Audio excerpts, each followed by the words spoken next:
तारीख को पूरे प्रदेश में 46 जगह नगर पालिका और नगर परिषद के चुनाव हो रहे हैं। जो कांग्रेस पार्टी बहुत जोर लगा के कह रही थी कि हम ये चुनाव जो है सिंबल पे लड़ेंगे, और जो ये दावा करते थे कि हम बड़े मार्जिन के साथ जीतेंगे, वो तो मैदान छोड़ दिया। उसने तो यहाँ तक भी स्वीकार कर लिया कि हमारा तो संगठन ही नहीं है, इसलिए हम चुनाव लड़ेंगे। कांग्रेस को इस बात का एहसास था कि आम मतदाता जो है वो इस बात से आज कांग्रेस से खफा है कि कांग्रेस के लोग एक दूसरे को कमज़ोर करने में लगे हुए हैं, ना कि उनको लोगों की, प्रदेश की कोई चिंता है। भूपेंद्र सिंह हुड्डा के लिए तो आम आदमी ये बात जानने लग गया कि भारतीय जनता पार्टी की बी टीम के रूप में काम कर रहा है। कांग्रेस की जब मीटिंग हुई थी, उस मीटिंग में बहुत सारे कांग्रेस के नेताओं ने ये कहा था कि हमें सिंबल पे लड़ना चाहिए, लेकिन भूपेंद्र सिंह हुड्डा जो है भाजपा की मदद करना चाहता था, इसलिए उसने ये फैसला किया कि हम चुनाव नहीं लड़ेंगे सिंबल पे। भाजपा की मदद कैसे की जा सके, उसके लिए भूपेंद्र सिंह हुड्डा ने ये रास्ता निकाला कि हम सिंबल पे नहीं लड़ेंगे। हमारे लिए ये प्रचार करते रही ये कांग्रेसी, बीजेपी सारे की इंडियन नेशनल लोकदल पार्टी तो गांव की पार्टी है। अब उनको इस बात का एहसास हो गया कि गांव की पार्टी नहीं, इसका जनाधार शहर में बहुत बड़ा है। आज से कालका का चुनाव है, चाहे आपके डबवाड़ी का चुनाव है, चाहे कोई पलवल में चुनाव हो रहा है। आज अगर सबसे बड़े ताकत इन शहरों के अंदर किसी पार्टी की है तो उसका नाम इंडियन नेशनल लोकदल पार्टी है। आज डबवाड़ी में ले लो आप, डबवाड़ी के अंदर तो आज सबसे ऊपर हमारा उम्मीदवार है, और सबसे कमजोर अगर किसी का उम्मीदवार यहाँ है तो उस पार्टी का नाम भारतीय जनता पार्टी और जेजेपी है। मुझे लगता नहीं कि जमानत भी बचे। प्रत्याशी तो मैदान छोड़ के जाना चाहता था, धक्के से जबरदस्ती उसको चुनाव लड़ाया जा रहा है। यही हालत रानिया में है। इलाहाबाद के अंदर मैं ये मानता हूँ कि घी मुकाबला है, और आज कालका का चुनाव जो है वो हमारे पक्ष में है। कल मैं दादरी और भिवानी होकर के वहाँ का चुनाव भी हमारे पक्ष में है। बहादुरगढ़ हमारा व्यक्ति जीतने जा रहा है। पलवल और होडल में हमारी पार्टी मुकाबले में है, बाकियों का तो दिवालिया पीटा हुआ है। इस चुनाव का जो है सीधा सीधा आप ये मान के चलो कि बीजेपी तो आज ये कहती है कि हमने एक मैनिफेस्टो दिया है शहरों के लिए। 8 साल से बीजेपी का राज है। पहले 5 साल अकेले बहुमत के साथ राज कर रहे थे, और अब 3.25 साल हो गए जजपा के साथ मिलकर के प्रदेश में सत्ता पे काबिज है। इन 3.25 साल के अंदर जिस किस्म की लूट मची है, आज तक किसी के राज में भी ऐसी लूट नहीं थी। आज हर व्यक्ति जो है भ्रष्टाचार से दुखी है, खास करके युवा जो है वो बेरोजगार है। आज सबसे ज़्यादा बड़ी बेरोजगारी अगर किसी प्रदेश में तो हरियाणा में है। यहाँ 30% से भी ज़्यादा पढ़े लिखे नौजवान बच्चे जो हैं वो आज बेरोजगार हैं। जहाँ युवाओं को रोजगार नहीं मिलेगा तो सरकार के प्रति नाराजगी बढ़ेगी। आज युवा ही मतदाता सबसे ज़्यादा है। युवा फैसला करेगा चुनाव का। इस चुनाव में युवा बीजेपी जेजेपी को सबक सिखाएगा। हर हालत में उनको यह एहसास कराएगा कि तुम्हारे गलत फैसलों की वजह से हमने अपना फैसला बदल दिया। मुझे पूरा भरोसा है कि हरियाणा का युवा मतदाता जो है वो खुल करके इंडियन नेशनल लोकदल पार्टी के साथ लगेगा, और एक बड़ी ताकत के रूप में जहाँ इंडियन नेशनल लोकदल पार्टी को मजबूती प्रदान करेगा, वहीं आने वाले समय में युवा बदलाव करने का भी काम करेगा। सरकार ने अभी अग्निवीर एक योजना चलाई है जिसका पूरे देश भर में विरोध हो रहा है। बिहार में भी कई ट्रेनें फूटी गई और आज सिरसा में भी जो है घेराव किया जा रहा है। जिस दिन ये फैसला आया था, हमने उसी दिन ही अपनी तरफ से प्रेस नोट जारी किया था कि ये सरकार का फैसला बहुत गलत है। आप स्वयं समझदार हो, फौज में भर्ती होने की उम्र जो है 18 वर्ष है, और 18 वर्ष में जब एक युवा जाकर के फौज में भर्ती होगा और 22 वर्ष की उम्र में उसको रिटायर कर दिया जाए, 4 साल में नौकरी भी प्राप्त करेगा और रिटायर भी हो जाएगा।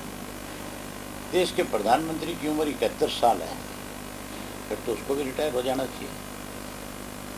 अगर वो हमारी युवा पीढ़ी को इस तरह से रिटायरमेंट देना चाहता है तो फिर प्रधानमंत्री को भी रिटायर होना चाहिए। फिर तो जिस किसी की उम्र 22 साल से ज़्यादा होगी उसको रिटायर कर दो। आप एक तरफ तो कहते हो कि हम देश को मजबूत और सुदृढ़ बनाना चाहते हैं, दूसरी तरफ जो ताकत है हमारी आप उसको मायूस कर रहे हैं। ताकत तो नौजवान ही है, नई पीढ़ी है। अगर कोई सीमाओं पे जाकर के लड़ेगा तो नौजवान ही लड़ेगा, अगर कोई फाइटर प्लेन लेकर के उड़ेगा तो नौजवान उड़ेगा। आज तो बागडोर युवाओं के हाथ में होनी चाहिए, युवाओं को ज़्यादा से ज़्यादा प्रोत्साहन मिलना चाहिए। जो देश का प्रधानमंत्री 2 करोड़ युवाओं को रोजगार और नौकरी हर साल देने की बात करता है, आज उन्होंने अपनी मानसिकता दर्शा दी। वो 10 लाख पे आकर के खड़े हो गए कि हम 10 लाख बच्चों को रोजगार देंगे, वो भी 4 साल के। उसके बाद क्या होगा उनका, कहाँ जाएंगे? उसके बाद तो हर कोई उस पर उंगली उठाएगा कि ये रिटायर्ड है, ये 22 साल बड़ा नौजवान नहीं है। इसलिए सरकार को तुरंत अपना फैसला वापस लेना चाहिए। अगर फैसला वापस नहीं लेंगे तो अभी तो केवल और केवल युवाओं ने एक दिन सरकार को छोटा सा एहसास कराया। ऐसे फैसले इंदिरा गांधी ने लिए थे, इमरजेंसी लगानी पड़ी थी, जयप्रकाश नारायण के नेतृत्व में बहुत बड़ा आंदोलन खड़ा हुआ था। युवा को परेशान करने की बजाय उसमें विश्वास पैदा करना चाहिए, तभी देश आगे बढ़ेगा। नगर निकाय चुनाव की बात करें, डबवाली में बीजेपी और जेजेपी आमने सामने हो गए हैं। दोनों एक दूसरे पर भ्रष्टाचार के आरोप लगा रहे हैं। बीजेपी कह रही है कि दोनों की भ्रष्टाचार चल रहा है। दोनों की एक ही तकलीफ है, दोनों नगर पालिका के माध्यम से लूटना चाहते हैं। आज कितनी नगर परिषद और नगर पालिकाएं ऐसी है जहां बीजेपी के जेजेपी के लोग काबिज थे, कई कई करोड़ के घपले हुए, सैकड़ों सैकड़ों करोड़ रुपए डकार गए। कागजों में केवल और केवल दिखाया और दर्शाया गया कि हमने ये सारी चीज़ें जो है यहाँ बना दी। जब इंक्वायरियाँ हुई तो पकड़े गए। भिवाड़ी बड़ा उदाहरण है, 15 करोड़ के काम जो कहीं नहीं थे ग्राउंड पे, उनके पैसे बंदर बांट कर दिए। 5 करोड़ रुपया तो कर्मचारियों में और जो उस नगर परिषद से जुड़े थे उन लोगों में दे दिए। 10 करोड़ रुपया अकेला अध्यक्ष खा गया। अकेला नहीं खा सकता, उसके ऊपर हाथ था, बीजेपी का था, सरकार का संरक्षण था, कहीं ना कहीं पैसा ऊपर दे रहा होगा। इसी तरह की फरीदाबाद में 200 करोड़ का घोटाला है, गुड़गांवा के अंदर है, सोना के अंदर है, अम्बाड़ा के अंदर है। जिस किसी भी नगर पालिका नगर परिषद में इंक्वायरी होगी वहाँ पे बड़े घोटाले आपको सामने आएंगे। ये बेचारे लूट के लिए लड़ रहे हैं, कमीशन के लिए लड़ रहे हैं। इनका दर्द इस बात का है कि इनको पूरा कमीशन कैसे हासिल हो। बीजेपी जेजेपी डबवाड़ी के अंदर पूर्ण रूप से साफ है, उनका यहाँ कुछ नहीं है। जो मुझे इलाहाबाद के चुनाव में चैलेंज करते थे, कहते थे कि हम इसकी चौखट पे नाक रगड़ा देंगे। आपने मुझे देखा मैं कितनी नाक रगड़ता था। मेरे मुखालिफ वहाँ नाक रगड़ करके वोट मांगते थे। मैं तो डबवाली आज पहली दफ़ा आया हूँ, और आज भी मैंने कार्यक्रम जो है जिन जिन 5-6 जगह पे मैं गया, वहाँ सब साथियों ने बहुत उत्साह के साथ कहा है कि हम छाबड़ा जी को जिताएंगे। जो मेरे मुखालिफ है, जो हमारी पार्टी के मुखालिफ हैं, चाहे वो कांग्रेसी है, चाहे बीजेपी है, चाहे जेजेपी है, नुक्कड़ सभाएं तो नहीं, चौकठों पे हक नहीं है, चौकठों पे नाक भी रगड़ेंगे, ये 100 प्याज भी खाएंगे, 100 जूते भी खाएंगे, जमानत जब्त भी होगी, इनका बहम निकाल देंगे लोग। मेरी खास करके आपके इस चैनल के माध्यम से डबवाली के लोगों से एक अपील है कि आपने हमेशा चौधरी देवीलाल को ताकत दी है, हमेशा चौधरी ओम प्रकाश चौटाला की राजनीति पर विश्वास किया है। अगर डबवाली के मतदाता चाहते हैं कि डबवाली का सम्मान मान उसी तरह बरकरार रहे, जिन लोगों ने चौधरी देवीलाल की लेगेसी को बदनाम किया, उन लोगों को बड़ा सबक सिखाए और छाबड़ा जी को जिता करके एक बार फिर ये साबित करें कि हम चौधरी देवीलाल की नीतियों पर चलने वाले लोग हैं। मुझे उम्मीद है लोग हर हालत में 19 तारीख को एक वोट इनके पक्ष में डाल करके और इंडियन नेशनल लोकदल पार्टी को बड़ी ताकत देंगे। दिग्विजय चौटाला जी कह रहे हैं कि हमारे कैंडिडेट को आप जिताइए, तो ऊपर भी हमारी सरकार बैठी है तो हम विकास ज़्यादा अच्छे से कर पाएंगे। विकास नहीं, लूट ज़्यादा अच्छी तरह से कर पाएंगे। किसी दफ्तर में जाओ, आज सरकार में बीजेपी जेजेपी दोनों है, तहसील में जाओ, नगर पालिका के दफ्तर में जाओ, एसडीएम के जाओ, आप वीडियो के ऑफिस में जाओ, कमीशन देना पड़ता है कि नहीं देना पड़ता? आप खुद भी मेरी ख्याल है कहीं ना कहीं पीड़ित हो, आपको भी बिना कमीशन के बिना कोई बढ़ने नहीं देता। तो सब पैसों के लिए जोर लगाने के लिए इनका कहीं कुछ जेजेपी का तो दिवालिया पिट जाएगा इस चुनाव में। ये तो डबवाली में दिवालिया पिटेगा कि नहीं पिटेगा तुम ही बता दो। हमारी जो मुस्कुराहट है वो साबित करती है इस बात।